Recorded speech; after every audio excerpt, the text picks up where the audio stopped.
A very good evening, friends. So today I am going to cover part two of movement qualities, and it will finish today this movement qualities chapter. Then we'll move to next one. So the learning outcomes in this one will be participant will understand importance of movement precision. Participants will understand importance of movement amplitude, and the participants will understand after this video lecture the importance of movement flow. So basically, three new movements we'll be studying in this video lecture, and I will also discuss one part of yesterday movement coupling, that is temporal shifting of partial movements. So actually I need to explain something more about this, and it is very important. So that's why before discussing these three, I'll discuss that. So temporal shifting of partial movements.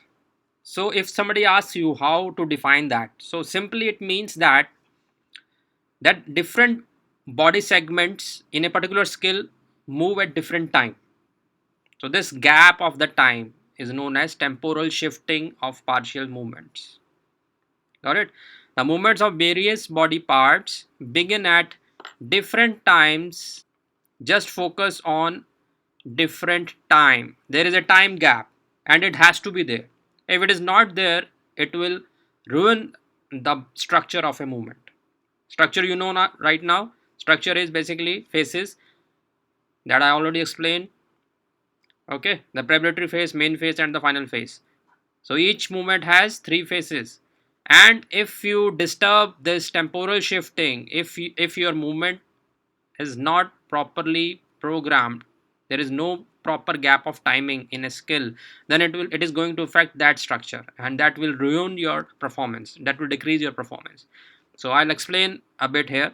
So what is temporal shifting? The movements of various body parts begin at different times in a skill.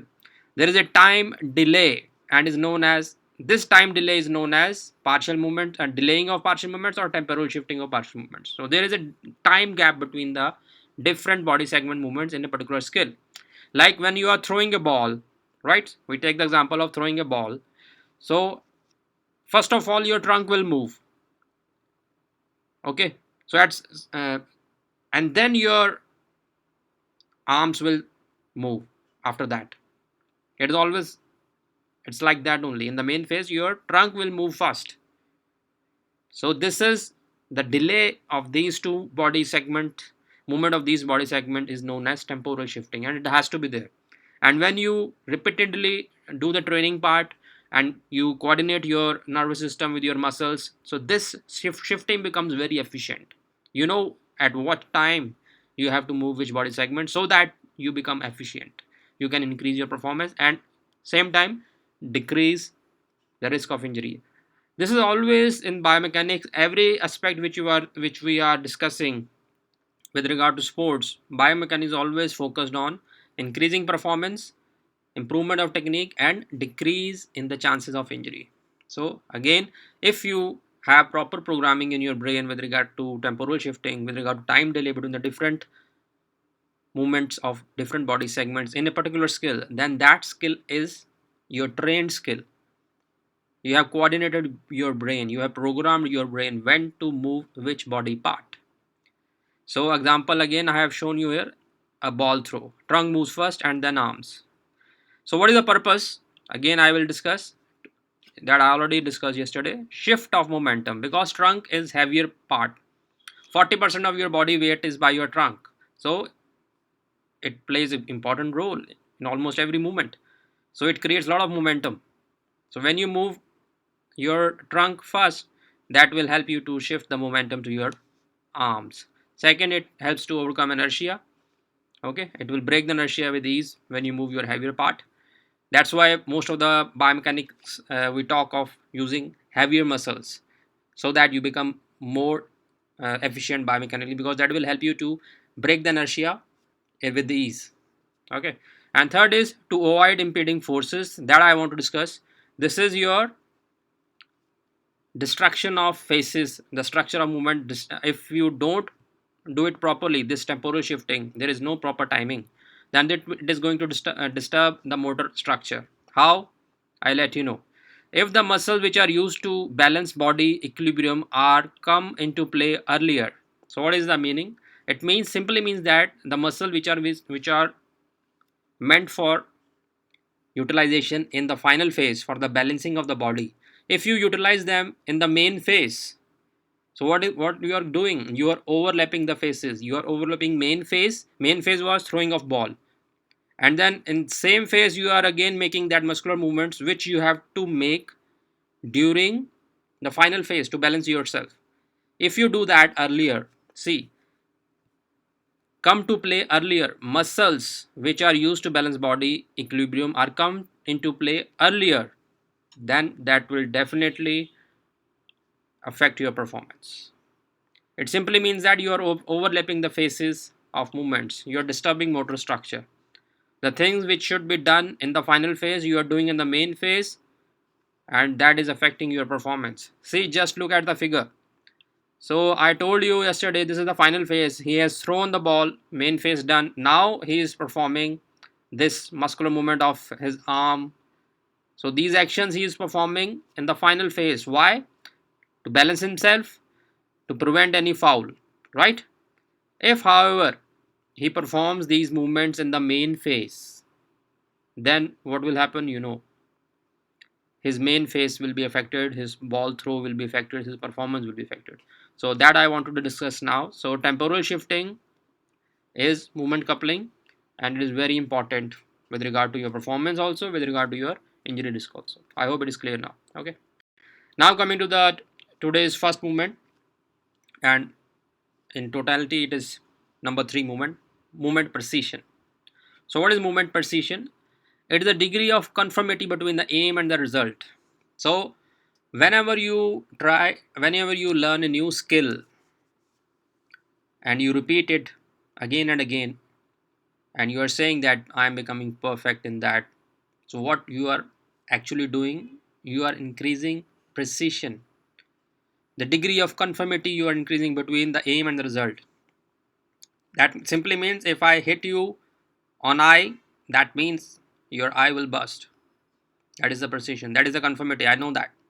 So when this kind of confidence comes in your movements, that means you have attained movement precision. And it is very important in all the games, because targeting somehow is involved in all the games. When you are playing football, you target different players, you target goal so that you can make a goal, right? In basketball also you eye that basket, right? And targeting games like that's archery and all that, there is a target, you have to hit that target. In shooting games there is a target. So this precision comes by training and by repetitions. And what is actually happening at the ground level? Coordination of your nervous system with your movements, with your muscular system. So this is movement precision, and it is one of the quality which again definitely confirms that yes, there is a coordination between your movements and your nervous system. It tells how precisely a athlete performs a particular movement. More coordination and better adaptation of the nervous system definitely results in better precision, right? Examples are kicking a ball into the goal, basketball. And there is another term, space precision, and that is observed in gymnastics. So here you have to take movements taking in account the space. It is very crucial in gymnastics and diving, where there is a limited space and you have to balance your body. So in that case, precision comes in managing of the space, in managing of your balancing of the body. So here also precision, and this again comes by coordination of your nervous system with your muscular system. And this archery and targeting games you already know, I have already discussed. So this is all about movement precision, very simple. Now coming to the movement amplitude. So what is that? We define it by distance or range of a motion which the body part or body covers. So movement amplitude is divided into two types, subdivisions. One is external amplitude and second is internal. External is when your whole body moves. That means like jump. When you jump, your whole body is going to move that. How high you jump. So that is your external amplitude of the movement. And when you move your body like throwing a ball, throwing a javelin, then the movement which is actually happening in the main phase is you are throwing a ball. So what is your range of your arm? So that is known as internal amplitude. So when you attain certain limit or certain range in your, you fix something that I want to achieve that range, and then with repetitions, with training, you coordinate your brain with your muscles so that you are able to achieve that range. So that range could be external also, that range could be internal also. External, when you are doing some jumping games, right, then you program your brain and muscles accordingly so that you can jump that range. So this is known as movement amplitude. Here you have attained external movement amplitude in yourself.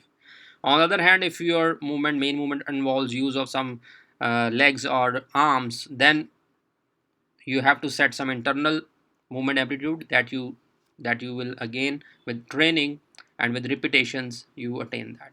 So this is simply that, movement amplitude. And final is your movement flow. It is a very popular term that batsman has no flow at all, right? You have heard many times in the cricket. So what is that? Movement flow is basically when the movement is continuous without break or without sudden acceleration, deceleration. The smooth movement, the butter like movement. So that movement again comes in your play when you have perfect coordination of your nervous system with your muscular system, with your joints. Only then these kind of things happen. Otherwise you will jerk, you will sometime accelerate, you will sometime deaccelerate, you will certain use forces sometime when it is not required, sometime you don't use forces when it is required. So these things will go automatically when your brain programs accordingly, according to your game. So this quality is known as movement flow. So athlete should have all these 5 qualities in order to be prepared for winning gold medal, right? If you have all these in a good amount in you, then you are perfect, you have got perfect training, then rest is in the game. Okay, so what are the advantages of movement flow? It makes you economical. So when you have programmed everything, perfect timing, then there is no waste of energy, so your movement will be economical, right? Use of less energy. Proper transfer of momentum, you know which body part you to move first, right? Most of the time it is trunk or heavier muscles. Again there will be perfect transfer of momentum, again you are biomechanically efficient. Force application is more effective. That means you know when to apply force, what amount of force. Accuracy, hitting the target, precision, and joints and ligament protection, again prevention of injuries. So all these things come when you attain this. Okay, so this is all about movement qualities. Thank you.